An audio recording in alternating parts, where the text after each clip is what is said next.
Hello everyone. Coursera UPSC में आप सभी का स्वागत है। यूपीएसआई प्रीलिम्स प्रैक्टिस सीरीज हम कर रहे थे, जिसमें हमने हिंदी से 40 क्वेश्चन प्रैक्टिस कर लिए हैं। अब अगले भाग में देखेंगे हम मूल विधि से संबंधित और संविधान और सामान्य ज्ञान से संबंधित 40 क्वेश्चन। इसमें हम 40 क्वेश्चन की प्रैक्टिस करेंगे, फिर इसके अगले भाग में बढ़ेंगे। आपको पता होगा कि यूपीएसआई के सिलेबस 4 भागों में विभाजित है, जिसमें से 40 क्वेश्चन प्रत्येक भाग से आएंगे। तो ऐसे में हमारा टोटल 160 क्वेश्चन होते हैं। हम इसको 4 भागों में देखेंगे तो आसानी से समझ पाएंगे। सेपरेट सेपरेट रहेगा तो आपका जो वीक पॉइंट होगा आप आसानी से उसको रिवाइज भी कर लेंगे। इसलिए इसको सेपरेट करके हम अलग अलग 40-40 क्वेश्चन करके देखेंगे। तो चलिए आज हम देखेंगे मूल विधि, संविधान और सामान्य ज्ञान से संबंधित क्वेश्चन। पहला दिया हुआ है यहाँ पे क्वेश्चन 41, जमानती अपराध है। क्या है जमानती अपराध? बेलेबल ऑफेंस कौन कौन से हैं? कथन एक कह रहा है प्रथम अनुसूची में जमानती के रूप में दिखाए गए हैं। जो प्रथम अनुसूची है उसमें दिखाए गए हैं कौन कौन से जमानती अपराध हैं। जैसे कि आईपीसी की धारा देखेंगे, उसमें प्रथम अनुसूची में दिया गया अगर मारपीट आप करते हैं या फिर किसी को धमकी देते हैं, लापरवाही से किसी की मौत हो जाती है, गाड़ी गलत तरीके से चलाते हैं, तो ये सब जमानती अपराध हैं। कथन बी कह रहा है जमानती अपराध से भिन्न अपराध से अभिप्राय है। मतलब जो जमानती अपराध अजमानती अपराध से भिन्न अब ये अपराध है, अभिप्राय है। मतलब वो ऑफेंस जो अजमानती हैं उससे ये भिन्न है। मतलब नॉन बेलेबल ऑफेंस से ये भिन्न होते हैं बेलेबल ऑफेंस। तो बिल्कुल सही बात है, बी भी सही है। सी देखें, इसमें सी कह रहा है तत्सम प्रवृत्ति के किसी अन्य विधि द्वारा जमानती अपराध। मतलब मान लीजिए ए कोई कानून है, कानून के माध्यम से इसको बता दिया गया कि ये बेलेबल ऑफेंस है, और इसी से कोई रिलेटेड कोई और घटना है तो भी बेलेबल ऑफेंस मानी जाएगी। तो बिल्कुल सही बात है, इसका सही आंसर डी होगा। चलिए अगला क्वेश्चन देखते हैं। अगला क्वेश्चन है भारतीय साक्ष्य अधिनियम कब प्रवर्तन में आया? आपको ये बताना है। अगर आप इसके बारे में थोड़ा भी जानते होंगे तो आसानी से इसको कर लेंगे। चलिए यहाँ पे एक चीज़ और देख लीजिए आप। जमानती तो हमने देख लिया था, जमानती में कौन कौन से आते हैं। देखिए जमानती आपको अगर क्वेश्चन पूछा जाएगा तो हो सकता है कई बार सीआरपीसी और आईपीसी की धारा भी पूछ ली जाए। तो सीआरपीसी के जो जमानती अपराध है, सीआरपीसी की धारा है 436 और 169। 436 के अंतर्गत मतलब कोर्ट देते हैं, जमानत देते हैं, और 169 के अंदर कुछ मामलों में थाने देते हैं जमानत। और गैर जमानती में क्या होता है, इसकी तो कोई परिभाषा गैर जमानती के पहले तो निर्धारित नहीं है। आप ये बात ध्यान रखिए, कहीं भी एक सेंटेंस में आएगा कि इसकी परिभाषा संविधान में दिया गया है या फिर आईपीसी की धारा में दिया गया है, तो कहीं भी इसकी परिभाषा नहीं दी गई है गैर जमानती की। और ये गंभीर प्रकार के अपराध होते हैं जो गैर जमानती होते हैं। मतलब अगर आपने ये ऑफेंस कर दिया तो आपको जमानत पर नहीं बेल दी जाएगी। और इसकी अगर बात करें तो हम आईपीसी की धारा 437 में दी गई के अंतर्गत इसका प्रोविजन किया गया है, और न्यायालय निर्धारित करता है कि कौन से अपराध गंभीर है कौन से नहीं है। चलिए अगला देखते हैं। भारतीय साक्ष्य अधिनियम कब प्रवर्तन में आया? तो अगर आपको पता हो कि इंडियन एविडेंस एक्ट कब इसको इन्फोर्स किया गया तो आप आसानी से लगा लेंगे। देखिए 1 सितंबर 1872 में ये इन्फोर्स हुआ था, इसको लागू किया गया था। तो ये इसका करेक्ट आंसर है। चलिए अगला देखते हैं। भ्रष्टाचार के अपराधों की विवेचना का अधिकार निम्नलिखित में से किनको है? तो इसमें जो राजपत्रित अधिकारी होते हैं, गेजेटेड ऑफिसर होते हैं, उनके पास होती है। ए इसका करेक्ट आंसर है, 43 का ए। चलिए अगला क्वेश्चन देखते हैं। अगला क्वेश्चन है 44, यहाँ पे दिया हुआ 44। आंतरिक सुरक्षा अधिनियम मीसा को निवारक निरोधन विधि के रूप में किस वर्ष पुनर्जीवित किया गया था? देखिए इसको तो पहले एक बार खत्म कर दिया था, लेकिन फिर दोबारा इसको प्रारंभ किया गया था। तो कब किया गया था बताइए? 1971 में मीसा को फिर से एक्टिवेट किया गया था, फिर से इसको लागू किया गया था। और इंदिरा गांधी की सरकार थी इस समय, जो आंतरिक सुरक्षा के नाम पे उनको बहुत सारे नेताओं को अरेस्ट कर लिया गया था। चलिए अगला देखते हैं। अगला है मानव अधिकारों के सार्वभौमिक घोषणा पत्र किन अनुच्छेदों में आर्थिक, सामाजिक और सांस्कृतिक अधिकारों की विवेचना की गई है? तो ये की गई है आर्टिकल 22 से लेकर के 28 तक के बीच में की गई है। इसका आंसर सही है डी। अगर आपको पता हो तो आप आसानी से लगा सकते हैं। चलिए अगला क्वेश्चन देखते हैं। सिविल अधिकार संरक्षण अधिनियम का विस्तार है, कहाँ तक है इसका विस्तार? तो आपको पता होगा सिविल अधिकार संरक्षण अधिनियम का विस्तार संपूर्ण भारत में है। इसका एक करेक्ट आंसर है। पहले जम्मू कश्मीर तक नहीं था, लेकिन अब वहाँ तक भी पूरे भारत में हर जगह है लागू। सूचनाएं, रिपोर्ट और विवरणियाँ अधिनियम किस धारा में वर्णित हैं? तो बताइए। जो सूचनाएं होती हैं, रिपोर्ट होती हैं, विवरणियाँ होती हैं, अधिनियम किस अधिनियम में सम्मिलित हैं? आपको पता हो तो आसानी से इसको लगा सकते हैं। अगर इसकी बात करें तो ये धारा 20 में सम्मिलित है। किस अधिनियम के अंतर्गत? सूचनाएं रिपोर्ट ब्यूरोरिया अधिनियम की धारा 20 के अंतर्गत वर्णित किया गया है इसको। चलिए अगला देखते हैं। ऐसे क्वेश्चन पूछे नहीं जाएंगे, इसके बस दिया गया लिस्ट में, तो आप देख लीजिए, लेकिन इसे पूछे जाने की संभावना कम होती है। अगला क्वेश्चन देखते हैं, ये थोड़ा इंपॉर्टेंट है। 48 में कह रहा है कि वन्य जीव संरक्षण अधिनियम 1972 की धारा 2(1) में उल्लेखित पशु शब्द के अंतर्गत कौन कौन सम्मिलित होता है, आपको ये बताना है। ए कह रहा है उभयचर, पक्षी और स्तनधारी तीनों सम्मिलित होते हैं। बी कह रहा है रेंगने वाले और उनके बच्चे और पक्षी सम्मिलित होते हैं। सी कह रहा है रेंगने वाले और अंडे देने वाले सम्मिलित होते हैं। और यहाँ पे डी कह रहा है उपरोक्त सभी। यहाँ पे सही आंसर हमारा होगा डी, उपरोक्त सभी। ये सब उसके परिभाषा के अंतर्गत आ जाते हैं पशु के। पशु मतलब उभयचर आ जाता है, पक्षी आ जाती है और स्तनधारी ये आ जाते हैं। रेंगने वाले जो भी जीव हैं और उनके बच्चे और पक्षी ये सब सम्मिलित हो जाते हैं। अंडे देने वाले और रेंगने वाले जीव भी सम्मिलित होते हैं, तो मतलब सभी आते हैं इसके अंतर्गत, पशु की परिभाषा के अंतर्गत। तो इस तरीके से जब भी आप सोचिएगा एग्जाम में बैठ के, तो आप कोई भी कॉन्सेप्ट लीजिएगा तो ब्रॉड लेवल पे लीजिएगा। छोटे लेवल पे, बहुत माइनर लेवल में, ब्रॉड लेवल पे सोचेंगे तो आप आसानी से आंसर तक पहुंच सकते हैं। अब अभी इसी में कई जगह हम देखेंगे तो ब्रॉड लेवल पे आप सोचेंगे तो आसानी से आंसर निकाल सकते हैं। जैसे कि सूचना का अधिकार अधिनियम 2005 के अधीन अभिलेख में सम्मिलित है। अभिलेख आप जानते हैं किसे कहते हैं? उसमें कौन कौन सा इसमें सम्मिलित है, आपको ये बताना है। कथन 1 कह रहा है कोई दस्तावेज, हस्तलेख या मिसल वो सम्मिलित होंगे या नहीं, आप बताइए। बी कह रहा है कोई माइक्रोफिल्म या फिर माइक्रोफिशे तथा दस्तावेज की फिम फैक्समिक्स फेमिक्साइल फेमिकमाइल है, फेमिकमाइल नकल, ये थोड़ा सा हिंदी इंग्लिश मिक्स करके लिखा हुआ। चलिए दूसरा है सी, इसमें ऐसी माइक्रोफिल्म में उकेरी हुई छवि, मतलब उस पर जो चित्र बनाए गए हैं वो कोई उद्धरण या कंप्यूटर या किसी अन्य उपकरण द्वारा उत्पादित कोई अन्य सामग्री। तो बताइए इनमें से कौन सा होगा? जब ब्रॉड लेवल पे लेंगे तो सभी हो जाएंगे। आई करेक्ट आंसर इसका डी है, सभी इसमें सम्मिलित हैं अभिलेख के अंतर्गत। जिस तरह की कोई फिल्में बन गई वो भी एक तरह का अभिलेख ही है। कोई दस्तावेज हस्तलिखित वो सभी एक तरह से देखा जाए तो क्या है, अभिलेख है। अभिलेख न्यायालय किसको कहते हैं बताइए? अभिलेख न्यायालय सुप्रीम कोर्ट को कहते हैं, क्योंकि उसके जो आर्डर होते हैं, जो भी निर्णय होते हैं वो एक जगह सेव करके रखे जाते हैं, ताकि अगली बार उस तरह का केस है तो उसी के हिसाब से निर्णय दिए जाएँ। इसीलिए सुप्रीम कोर्ट को अभिलेख न्यायालय कहते हैं। चलिए अगला क्वेश्चन देखते हैं। निम्नलिखित में से कौन सा अपराध का आवश्यक तत्व नहीं है? इसमें बताइए कौन सा अपराध का आवश्यक तत्व नहीं है। कह रहा है ए आपराधिक आशय, बी कह रहा है मानव या मनुष्य जाति, अब यहाँ देखिए सी कह रहा है हेतु, और डी कह रहा है प्रत्यक्ष या प्रयत्न या कृत्य।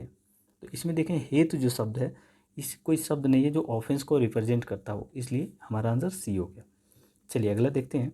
साइबर अपराधी को संशोधित सूचना प्रौद्योगिकी अधिनियम के अंतर्गत प्रावधानी सबसे कठिन दंड हो सकता है। अगर आप किसी तरह का साइबर स्पेस से संबंधित कोई भी ऑफेंस करते हैं, मतलब एक तरह का अपराध करते हैं, साइबर ऑफेंस और साइबर से संबंधित, क्राइम से संबंधित, तो आपको कितनी सज़ा दी जा सकती है अधिकतम?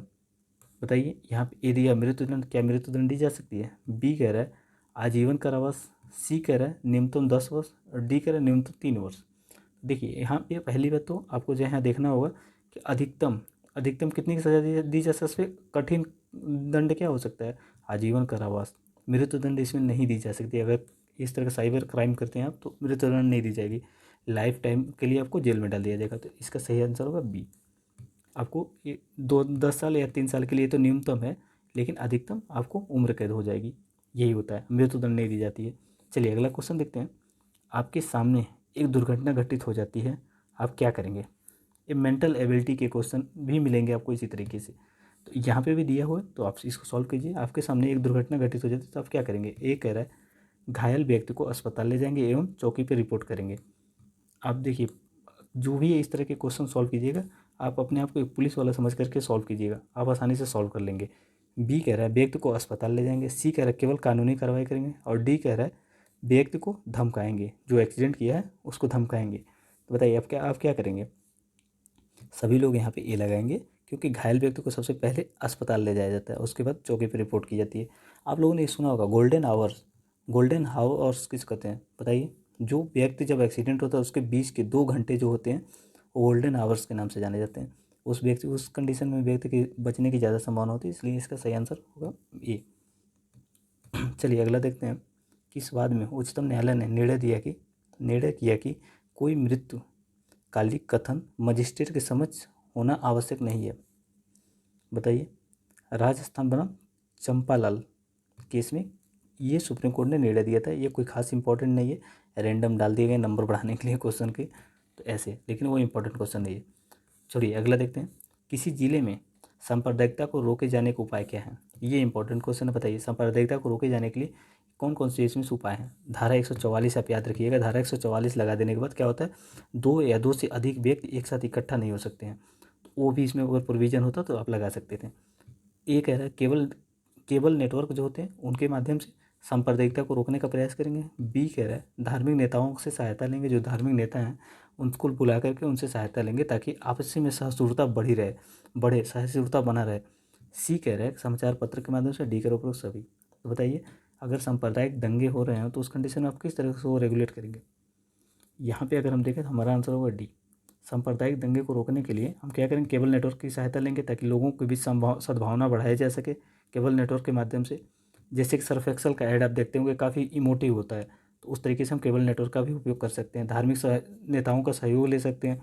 समाचार पत्रों में भी हम इस तरह का कर सकते हैं कुछ प्रोविज़न। तो ये सभी थे। चलिए अगला देखते हैं। अधीक्षक द्वारा तद निर्मित विशेष रूप से अधिकृत किए जाने पर दंडित प्रक्रिया की धारा 174 के अधीन मृत्यु समीक्षा की जाती है। किसके द्वारा की जाती है? बताइए। अधिकृत किए जाने पर दंड प्रक्रिया की धारा 174 के अधीन मृत्यु की समीक्षा की जाती है। अगर किसी की मृत्यु हो गई है तो उसकी समीक्षा कौन करता है? ए कह रहा है थाने के प्रधान मुहर्रिर लेखक द्वारा। बी कह रहा है उप निरीक्षक द्वारा। सी कह रहा है क्षेत्र निरीक्षक द्वारा। और डी कह रहा है उपरोक्त में से किसी के द्वारा नहीं। तो बताइए, जो वहाँ के हेड होंगे, अगर किसी की मृत्यु हो गई है धारा 174 के अंतर्गत, वही जाकर के उसका इन्वेस्टिगेशन करते हैं। थाने के प्रधान मुहर्रिर द्वारा, लेखक द्वारा, वो जाकर इन्वेस्टिगेशन करेंगे, उसके बारे में लिखेंगे। चलिए, विधि का शासन किसके प्रभावी होने पर लागू होता है? बताइए। ए कह रहा पुलिस के द्वारा प्रभावी होने पर लागू होता है। बी कह रहा न्यायालय द्वारा। सी कह रहा संसद द्वारा। डी कह रहा उपरोक्त सभी के द्वारा। तो विधि का शासन कैसे इम्प्लीमेंट होता है? इन तीनों के द्वारा। इसमें एक और है, कौन? यहाँ पे आप बताइए। मीडिया है, मीडिया के द्वारा भी इम्प्लीमेंट होता है। इसका सही आंसर डी होगा। 3 पिलर तो आप जानते होंगे, विधायिका, कार्यपालिका और न्यायपालिका। और चौथा पिलर कौन सा है? ये मीडिया है। चलिए अगला क्वेश्चन देखते हैं।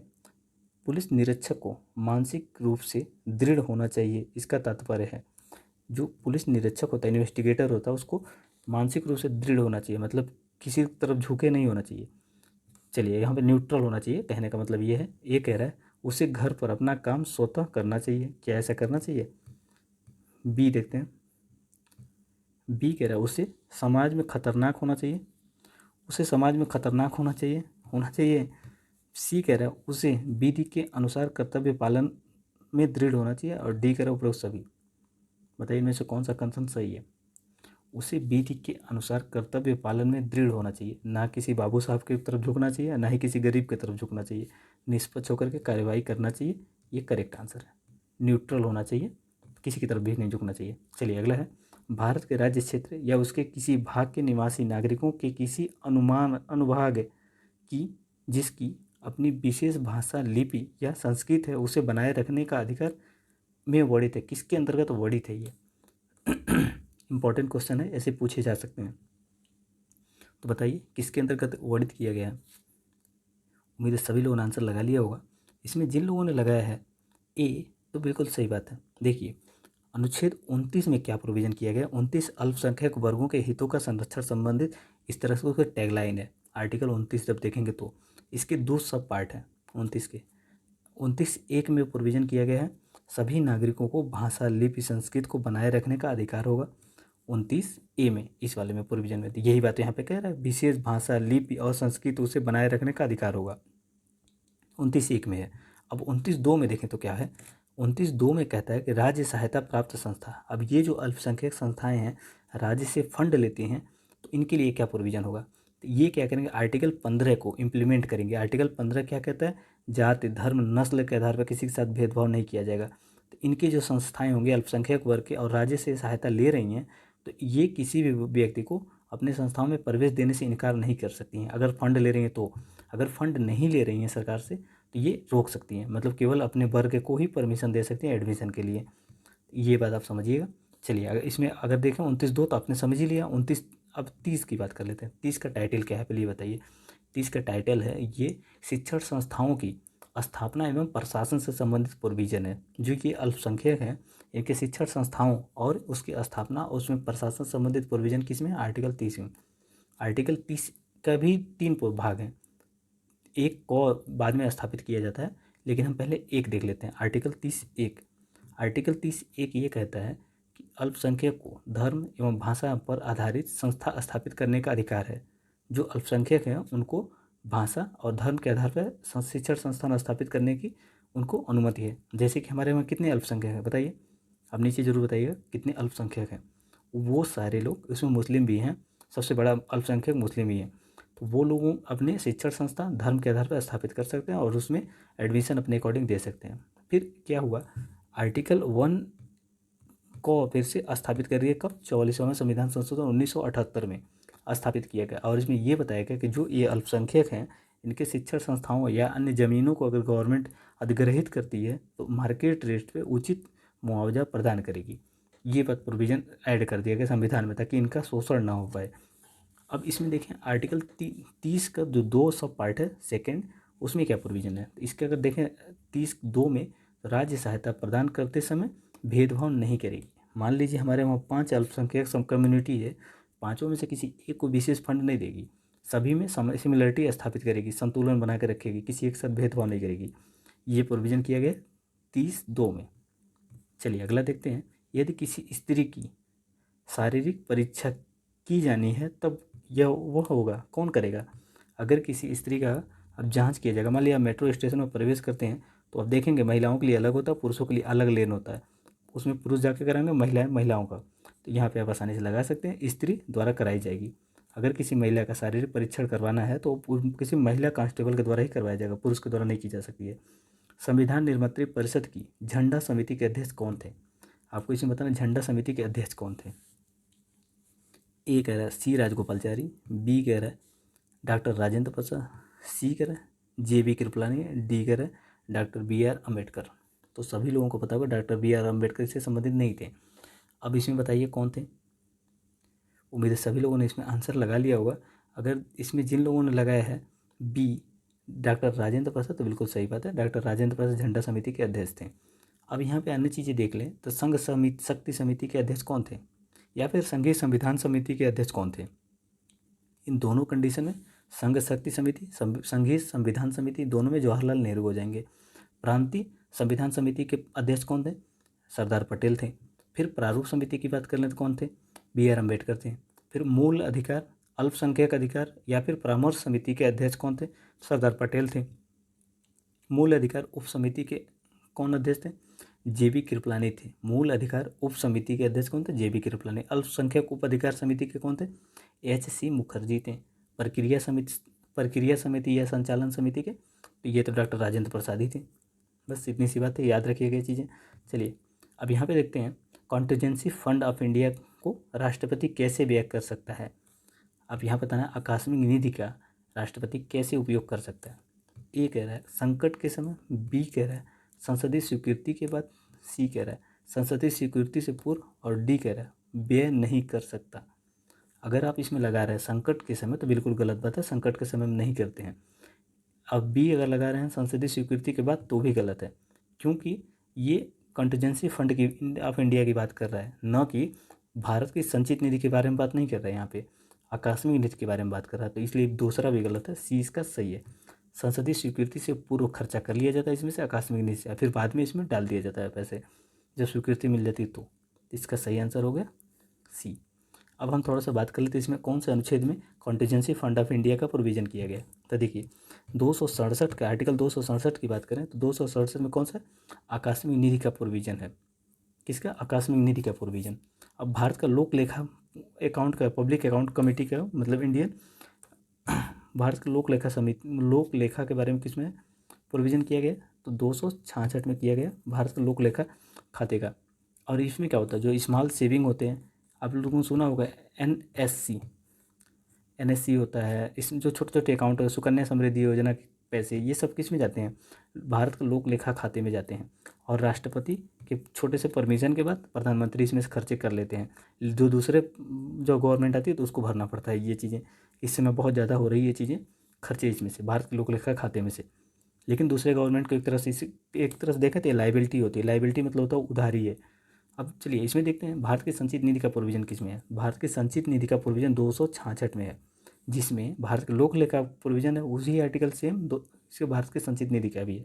तो भारत के संचित निधि से खर्चा करने के लिए क्या करना पड़ता है? संसद से पहले स्वीकृति लेनी पड़ती है, फिर खर्चे करना पड़ता है।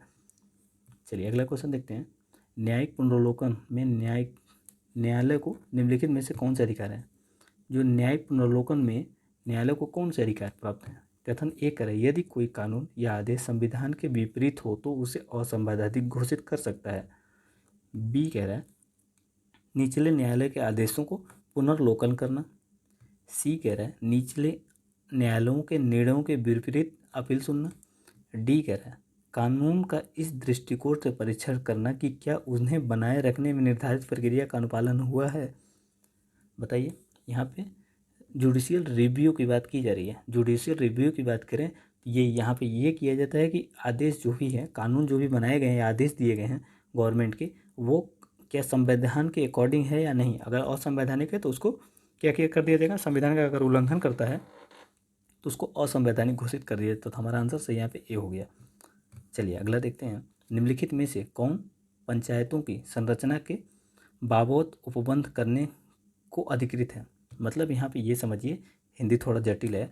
जो पंचायती राज की स्ट्रक्चर है उसका त्रिस्तरीय, उसको निर्धारित करने की शक्ति किसके पास है? ए कह रहा है राज्यपाल के पास, बी कह रहा है राज्य विधानमंडल के पास, और यहाँ पे सी कह रहा है भारत की संसद, और डी कह रहा है भारत का राष्ट्रपति। उम्मीद है सभी लोगों ने इसमें समझ लिया होगा। इसमें जिन लोगों ने लगाया भारत की संसद, तो बिल्कुल सही बात है, संसद ही निर्धारित करती है उसकी संरचना कैसी होगी। चलिए अगला देखते हैं। अगला है मुख्य चुनाव आयुक्त को पदच्युत किया जा सकता है। कैसे किया जा सकता है?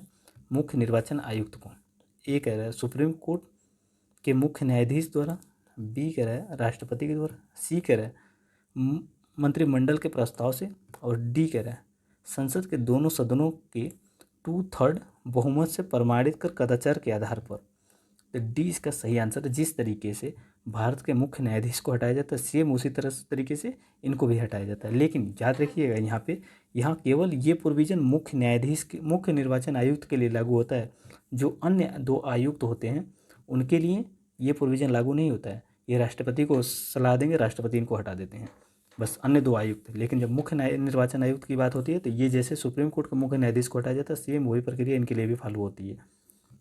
चलिए अगला क्वेश्चन देखते हैं। पृथ्वी पर अधिकतर निरंतर परमाफ्रॉस्ट पाए जाते हैं। आपको बताना है पृथ्वी पर सबसे अधिक परमाफ्रॉस्ट कहाँ पाए जाते हैं। बताइए, पृथ्वी पर सबसे ज़्यादा परमाफ्रॉस्ट कहाँ पाया जाता है? परमाफ्रॉस्ट क्या होता है बताइए। मान लीजिए यहाँ पे सॉइल है, मिट्टी है, ये 365 दिन में ज़्यादातर दिनों में क्या होता है, ये बर्फ़ से जमी रहती है। अब बर्फ़ क्या होता है, उसको इतना ज़्यादा कठोर बना देता है कि वो एक तरह समझिए पत्थर जैसा हो जाता है, पहाड़ जैसी स्थिति हो जाती है, बहुत टाइट हो जाता है वो। उसको परमाफ्रॉस्ट कहते हैं। मतलब उसका टेम्परेचर बर्फ़ से भी नीचे होता है, वो जल नहीं बन पाता है, हमेशा बर्फ़ के रूप में ही रहता है और वो बहुत टाइट हो जाता है। तो यहाँ पे ये कह रहा है अत्यधिक ऊंचाई वाले पर्वतीय क्षेत्रों में, तो बिल्कुल सही बात है, ऊंचाई वाले क्षेत्रों में पाया जाता है, लेकिन निरंतर परमाफ्रॉस्ट पाए जाते हैं हमेशा वहाँ। बी कह रहा है अंटार्कटिका में, सी कह रहा है उत्तरी अमेरिका और साइबेरिया में, डी कह रहा है ग्रीनलैंड में। तो बताइए इनमें से कौन सा कथन सही है? देखिए इसमें सभी कथन सही हैं, लेकिन आपको ढूंढना ये है अधिकतर फिर निरंतर परमाफ्रॉस्ट। वो बड़े क्षेत्र चुनना है जहाँ पे अधिकतर हो सबसे बड़ी संख्या में, और वहाँ पे परमाफ्रॉस्ट हमेशा पाए जाते हों। तो अगर आप देखेंगे अत्यधिक ऊंचाई वाले पर्वतीय वातावरण में यहाँ पे पाए जाते हैं, लेकिन अधिकतर नहीं पाए जाते हैं और निरंतर नहीं रहते हैं, इसलिए हमारा ए गलत हो जाता है। दूसरी बात करें तो अंटार्कटिका क्षेत्र में तो यहाँ पाए जाते हैं हमेशा, लेकिन सबसे ज़्यादा बड़ा क्षेत्र नहीं है ये, इसलिए ये भी गलत हो गया। अगर सी की बात करें उत्तरी अमेरिका एवं साइबेरिया रीजन, तो ये बहुत बड़े क्षेत्र को कवर कर ले रहा है अकेले ही, क्योंकि ये बहुत बड़े क्षेत्र में फैला हुआ है और यहाँ पे परमाफ्रॉस्ट बहुत बड़े स्तर पर पाया जाता है, तो इसलिए हमारा सी आंसर करेक्ट है। ग्रीनलैंड भी एक छोटे क्षेत्र को भी रिप्रेजेंट करता है, सी इसका सही है, क्योंकि ये बहुत बड़े क्षेत्र को रिप्रेजेंट कर रहा है जिसमें सभी सम्मिलित हो जाएंगे। चलिए अगला देखते हैं।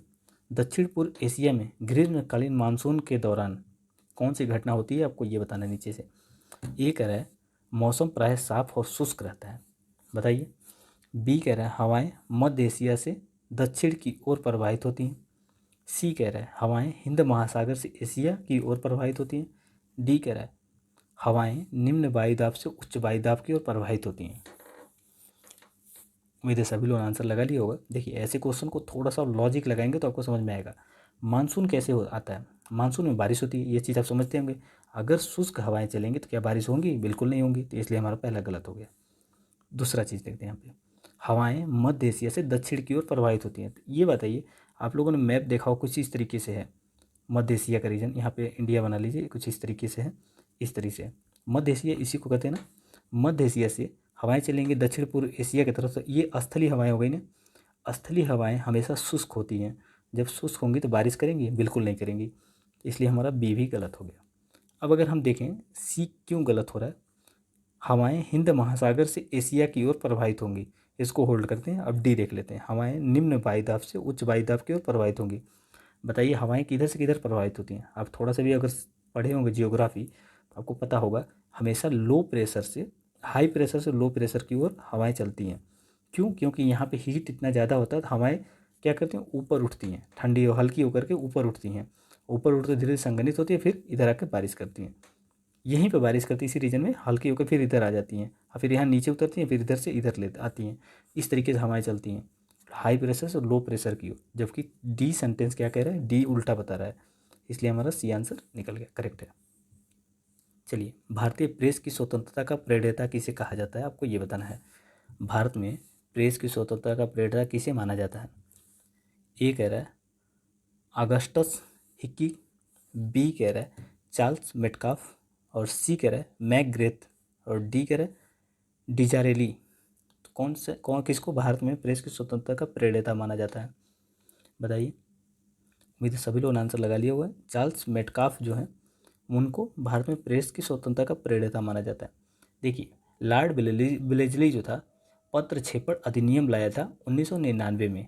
इसके माध्यम से भी जो पत्रिकाएं होती थी, समाचार पत्र होते थे, उन पर प्रतिबंध लग जाते थे। फिर अगर जॉन एडम्स की बात करें, जॉन एडम्स ने लाया था, अगर जॉन एडम्स की बात करें तो अनुज्ञप्ति नियम लाया था जॉन एडम्स ने 1823 में, जॉन एडम्स ने लाया था। ये दोनों जो कानून थे इसकी वजह से क्या हुआ, मिरातुल अखबार जो था, मिरातुल अखबार किसका था बताइए, राजा राम मोहन राय ने का था, ठीक ना। मिरातुल अखबार राजा राम मोहन राय का था, इनका अखबार जो था बंद हो गया था, राजा राम मोहन राय का मिरातुल अखबार ये बंद हो गया था इसकी वजह से। फिर उसके बाद एक कार्यवाहक जो आता है गवर्नर जनरल, कौन रहता है, चार्ल्स मेटकाफ रहता है। वो क्या करता है 1835-36 में आता है और ये इन सारे कानूनों को हटा देता है। इसीलिए इसको समाचार से सारे प्रतिबंध हटाने की वजह से इसको माना जाता है प्रेस की स्वतंत्रता का प्रणेता माना जाता है, किसको, चार्ल्स मेटकाफ को। इसका सही आंसर बी है। चलिए अगला क्वेश्चन देखते हैं। चौखंबा सिद्धांत के अग्रणी सिद्धांतकार कौन है, अगर नाम सुने हैं तो आप आसानी से लगा लेंगे, नहीं सुने तो कन्फ्यूज हो सकते हैं। चौखंबा सिद्धांत का संबंध किससे है। देखिए चौखंबा सिद्धांत क्या है, डिसेंट्रलाइजेशन पर फोकस करता है, विकेंद्रीकरण पे, पंचायती राज की बात करता है। और ये प्रोविजन करता है कि जो शक्तियां हैं, मूलभूत शक्तियां हैं, वो केंद्र से छीन करके क्या करना चाहिए, पंचायतों को और जिला पंचायतों को दे देनी चाहिए, ताकि ये अपने निर्णय स्वयं कर सकें स्थानीय स्तर पर। इसके प्रणेता राम मनोहर लोहिया थे। राम मनोहर लोहिया इसके बहुत बड़े समर्थक थे। ये चौखंबा सिद्धांत इसको कहा जाता है। अगर आप एससी वगैरह लिख रहे हैं तो आप बता सकते हो उसमें, हमारे वहाँ पंचायती राज बहुत पहले से चलता आ रहा है, इसकी मांग बहुत पहले से आ रही थी, जिसको हम डिफरेंट डिफरेंट क्षेत्रों में डिफरेंट डिफरेंट नाम से लोग जानते थे। जैसे गांधी जी का स्वराज था, चौखंबा सिद्धांत था राजा राम मनोहर लोहिया का, तो आप इस तरीके से बता सकते हैं। चलिए अगला हम देखते हैं, निम्न में से कौन सा बायोम प्रायः मरुस्थलीकरण का कारण है। बताइए इनमें से कौन सा बायोम है जो मरुस्थलीकरण का कारण बनता है। ए कर उष्णकटिबंधीय घास के मैदान, बी कर भूमध्य सागरीय वन, सी कर पर्वत, और डी कर बोरियल वन। तो बताइए इनमें से कौन सा सही है जो मरुस्थलीकरण का कारण बनता है। उम्मीद है सभी लोगों ने आंसर लगा लिया होगा। जिन लोगों ने ए लगाया है बिल्कुल सही बात है, ए इसका करेक्ट आंसर है। ये जो है ये क्या करता है, मरुस्थलीकरण का कारण बनता है। क्यों बनता है? क्योंकि यहाँ देखिए उष्णकटिबंधीय घास के मैदानों में पहली बात तो बारिश कम होती है। कितनी होती है? 20 से 50 इंच होती है। 20 से 50 इंच ही बारिश होता है और ये अनिश्चित होता है, निश्चित नहीं होता। पहली बात तो बारिश, लंबी शुष्क ऋतु होती है जिसकी वजह से घासें ही जमती हैं, पौधे अच्छे से नहीं जम पाते हैं। दूसरा, अनिश्चित वर्षा होती है। कभी कभी इतनी ज़्यादा बारिश हो जाती है जिससे नाइट्रोजन, पोटास, फास्फेट इनका निच्छालन हो जाता है, ज़मीन के अंदर बह के चले जाते हैं। या फिर कभी कभी इतना ज़्यादा तेज़ धूप होता है, वाष्पीकरण इसकी दर इतनी ज़्यादा हो जाती है जिसके कारण क्या होता है, ये सारी चीज़ें, आप कृषिकत्व का सिद्धांत पढ़े होंगे, उसकी वजह से जो साल्ट होता है वो बाहर आ जाता है, फिर मृदा की उर्वरता खत्म हो जाती है। इसलिए इसको क्या मानते हैं हम? मरुस्थलीकरण का कारण मानते हैं उष्णकटिबंधीय घास के मैदान को। आप नाम सुने होंगे थोड़ा सा, सवाना, कंपोज, ये सब कौन है, किसके एग्जाम्पल? उष्णकटिबंधीय घास के मैदान के एग्जाम्पल हैं। चलिए अगला क्वेश्चन देखते हैं। अगला क्वेश्चन है 2011 की जनगणना के अनुसार किस राज्य की जनसंख्या सर्वाधिक है? ये तो सभी लोगों को पता होगा, हमारा यूपी इसमें महारत हासिल करके बैठा हुआ है। फिर उसके बाद बिहार है, बिहार भी कुछ कम नहीं है, बिहार भी आगे है। फिर इसके बाद वेस्ट बंगाल का नंबर आ जाता है, फिर केरल का नंबर आ जाता है। ये चारों सबसे ज़्यादा जनसंख्या वाले हैं, लेकिन केरल इसमें सबसे ज़्यादा वाला नहीं है। इसके बाद महाराष्ट्र का नंबर आ जाएगा। चलिए अगला देखते हैं। अगला, भारत में मानव विकास सूचकांक में समाविष्ट है, किसको किसको सम्मिलित किया गया है? ह्यूमन डेवलपमेंट इंडेक्स में। ए कह रहा है जीवन प्रत्याशा, बी कह रहा है शैक्षणिक उपलब्धि, और सी कह रहा है प्रति व्यक्ति आय, और डी कह रहा है उपरोक्त सभी। बताइए इनमें से कौन सा कथन सही है? देखिए इसके 3 पिलर हैं।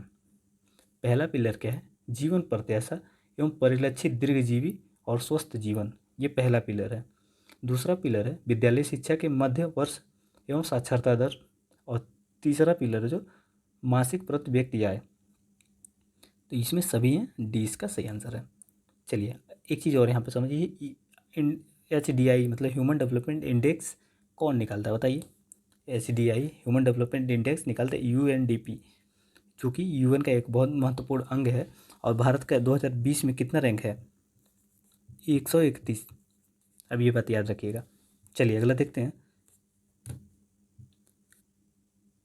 अगला क्वेश्चन है, भारी जल एक है, क्या है? भारी जल। DTO के बारे में आपने सुना होगा, तो आप आसानी से आंसर लगा लेंगे।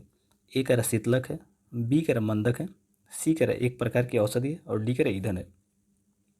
DTO क्या है? DTO, ग्रेफाइड, बेरिलियम, ये सभी मंदक हैं। बी इसका सही आंसर है। देखिए इनका उपयोग क्या किया जाता है? इनका मंदक के रूप में उपयोग किया जाता है। सबसे उत्कृष्ट मंदक कौन सा होता है? DTO होता है, भारी जल होता है। चलिए अगला देखते हैं। इलायो प्लास्ट संग्रहित हो करते हैं, इलायो प्लास्ट संग्रहित करते हैं, कौन करता है? स्टार्च को करता है क्या इलायोप्लास्ट? बी कह रहा है प्रोटीन को, सी कह रहा है वसा को, और डी कह रहा है आवश्यक अमीनो अम्ल को। इलायोप्लास्ट संग्रहित करता है, किसको करता है बताइए? वसा की बूंदों के रूप में इकट्ठा करता है कौन? इलायोप्लास्ट। वसा को बूंद के रूप में, छोटे छोटे बूंद के रूप में इकट्ठा करता है। इलायोप्लास्ट संग्रहित करता है किसको? वसा को। सी इसका आंसर सही है। अगर आपने थोड़ा सा बायोलॉजी में देखा होगा तो आप आसानी से इसको लगा पाएंगे। अगला है, निम्न में से किसको लाल रक्त कोशिकाओं की कब्रगाह कहा जाता है? इंपॉर्टेंट क्वेश्चन है। ए कह रहा है यकृत को, बी कह रहा है तिल्ली को, सी कह रहा है अस्थि मज्जा को, और डी कह रहा है आंत को। तो बताइए किसको रेड ब्लड सेल का यहाँ पे कब्रगाह कहते हैं? उम्मीद है सभी लोगों ने आंसर लगा लिया होगा। इसमें जिन लोगों ने लगाया है यहाँ पे तिल्ली, बिल्कुल सही बात है, इसका सही आंसर यही है। अब देखते हैं इसके बारे में। यकृत और प्लीहा, इसको प्लीहा भी बोलते हैं, तिल्ली को। यकृत और प्लीहा दोनों को कब्रगाह ही बोलते हैं। लेकिन अगर कब्रगाह की बात, दोनों में क्या होता है? रेड ब्लड सेल्स दोनों खत्म हो जाए, नष्ट होती हैं, यकृत में भी प्लीहा में भी। लेकिन प्लीहा को कहते हैं यहाँ पे तिल्ली, इसी को क्या कहते हैं? कब्रगाह कहते हैं। इसमें इसमें कब्रगाह इस शब्द को, तिल्ली को प्लीहा को बोलते हैं। लेकिन यकृत में भी ये डेथ होता है इनका, मतलब नष्ट होती हैं ये। चलिए इसके बारे में हम रेड ब्लड सेल्स के बारे में थोड़ा सा अच्छे से समझ लेते हैं। पहली बात तो ब्लड में सबसे अधिक संख्या में कौन पाए जाते हैं? वाइट ब्लड सेल्स या रेड ब्लड सेल्स? तो बिल्कुल सही बात है, रेड ब्लड सेल्स पाए जाते हैं। संपूर्ण ब्लड का ये कितने परसेंट होते हैं? तो ये लगभग 40% के आसपास पाई जाती हैं। अगर ब्लड 100 यूनिट है उसमें 40 यूनिट रेड ब्लड सेल्स पाए जाते हैं उसमें से। और दूसरा चीज़ देखें तो ये ऑक्सीजन को ट्रांसपोर्ट करती हैं। अगर ऑक्सीजन को ट्रांसपोर्ट करती हैं तो आपको पता होगा हीमोग्लोबिन की बात आ जाएगी, तो तो आप कहिएगा हीमोग्लोबिन इसमें पाया जाता है। अब देखते हैं इसकी औसत आयु कितने दिन होती है रेड ब्लड सेल्स की, तो इसकी 120 दिन औसत आयु होती है। 120 दिन तक लगभग ये रहता है जिंदा। अब इसकी खोज किसने की थी? इसकी खोज की थी एंटोनी लुवेनहॉक ने की थी इसकी खोज। एंटोनी लुवेनहॉक ने इसकी खोज की थी रेड ब्लड सेल्स की। कुछ अन्य चीज़ें अगर देखना चाहें तो सबसे बड़ी जो रेड ब्लड सेल कोशिका पाई जाती है किसके में पाई जाती है, कौन से जीव के शरीर में पाई जाती है रेड ब्लड सेल की सबसे बड़ी कोशिका? एलिफेंट के जो बॉडी में, उसके ब्लड में सबसे बड़ी रेड ब्लड सेल कोशिका पाई जाती है। लेकिन सबसे छोटी की बात करें तो किसके में पाई जाती है? कस्तूरी जो हिरन होता है, मृग होता है, उसके अंदर का सबसे छोटी कोशिका पाई जाती है। नष्ट होते हैं यकृत और प्लीहा में। इतनी सारी बातें थी, अब इसे याद रखिएगा। चलिए अगला है, मेमोरी और ALU के मध्य डेटा का स्थानांतरण करता है, कौन करता है? सिंपल सी बात है भाई, कंट्रोल यूनिट ही करेगा, CPU ही करेगा ना, इसलिए सही आंसर हमारा सी हो गया। चलिए अगला देखते हैं, निम्न में से किसी कंप्यूटर का मस्तिष्क कहा जाता है? तो भाई CPU को कहा जाता है उसका मस्तिष्क, क्योंकि सारे पार्ट उसी में होते हैं, हार्ड डिस्क, मदरबोर्ड, ये सारे कुछ तो उसी में होते हैं, तो इसी के अंतर्गत चलता है। चलिए अगला देखते हैं, एक निब्बल बराबर बिट्स होता है, कितना होता है? एक निब्बल बराबर कितना होता है? एक निब्बल बराबर 4 बिट्स होता है। अगर आपको पता हो तो आसानी से लगा लेंगे, 4 बिट्स होता है। तो इसमें 4 बिट्स कौन सा दिया है? बी दिया हुआ सही आंसर है, एक निब्बल बराबर 4 बिट्स। चलिए, बहावी आंदोलन का मुख्य उद्देश्य क्या था? अगर आपने सुना हो बहावी आंदोलन के बारे में तो आसानी से लगा लेंगे। बहावी आंदोलन को शुरू किसने किया था? मोहम्मद बिन अब्दुल बहावी ने शुरू किया था। मोहम्मद बिन अब्दुल बहावी ने शुरू किया था बहावी आंदोलन। कब शुरू हुआ था? 1822 से 1868 तक इन्होंने चलाया था इसको, बहावी आंदोलन को। कौन शुरू किया था? मोहम्मद बिन अब्दुल बहावी ने। इसका फोकस बिंदु क्या था? एकेश्वरवाद को समर्थन करना। एकेश्वरवाद मतलब एक ही ईश्वर है, एकेश्वरवाद को समर्थन करना। मतलब हिंदू में एकेश्वरवाद को कॉन्सेप्ट नहीं माना जाता, इसमें हजारों 33,000 देवी देवताएं हैं, तो ये हिंदू में नहीं होता, ये मुस्लिम धर्म में था। एकेश्वरवाद मतलब एक ही ईश्वर है। बहावी आंदोलन का मुख्य उद्देश्य क्या था? एकेश्वरवाद को समर्थन करना। अगर दूसरी चीज़ देखें, इसको शुरू किसने किया था? मोहम्मद बिन अब्दुल बहावी ने, और ये 1822 से 1868 के बीच शुरू हुआ था। और इसका उद्देश्य क्या था? इस्लाम धर्म का शुद्धिकरण इसका उद्देश्य था बहावी आंदोलन का। बी इसका करेक्ट आंसर होगा।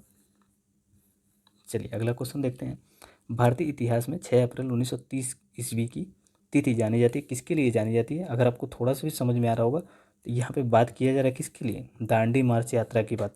तो इसमें कहाँ है दांडी मार्च यात्रा? ये है, महात्मा गांधी द्वारा दांडी मार्च यात्रा ही शुरू किया गया था। देखिए, दांडी मार्च यात्रा 12 मार्च को शुरू किया जाता है, और 6 अप्रैल को क्या होता है? 6 अप्रैल 1930 को पहुँचते हैं वहाँ पे, और फिर नमक से तोड़ते हैं इसको। दांडी मार्च यात्रा इसी को कहते हैं। तो चलिए, इससे संबंधित था। अगला क्वेश्चन है, नगरीकरण औद्योगिकरण का अनुसरण करता है। यहाँ पे अगर उद्योग लग रहे हैं तो लोग आकर के यहाँ जॉब के लिए आते हैं, फिर घरें भी बनती हैं, उनके ओनर भी रहते हैं एक सेक्टर में। इधर मलिन बस्तियाँ बनती चली जाती हैं, फिर मलिन बस्तियों को लोगों के पास पैसे आते हैं, धीरे धीरे अच्छे अच्छे मकान बनाते चले जाते हैं, और ये अर्बनाइजेशन इसकी प्रक्रिया हो जाती है। तो कथन एक कह रहा है, नगरीकरण औद्योगिकरण का अनुसरण करता है। तो पहले औद्योगिकरण होता है, फिर नगरीकरण होता है। तो बिल्कुल सही बात है। कारण बता रहा है कि विकसित देशों में नगरीकरण स्वयं में एक आंदोलन है, क्योंकि विकसित देश जो हैं वहाँ पे औद्योगिकरण प्रक्रिया अभी चालू हो रही है। तो वहाँ पे क्या हो रहा है? औद्योगिकरण प्रक्रिया चालू है, तो मलिन बस्तियाँ खूब ज़्यादा देखने के लिए मिलेंगी, और मतलब यही तो बात हो गई। फिर अब नगरीकरण की एक आंदोलन के रूप में बढ़ रहा है। तो इसका कारण, कथन और कारण दोनों सही है। अगर आपने इसमें ए लगाया है तो आपका सही है। इस सेट में बस इतना ही। ये सेट देखने के लिए धन्यवाद।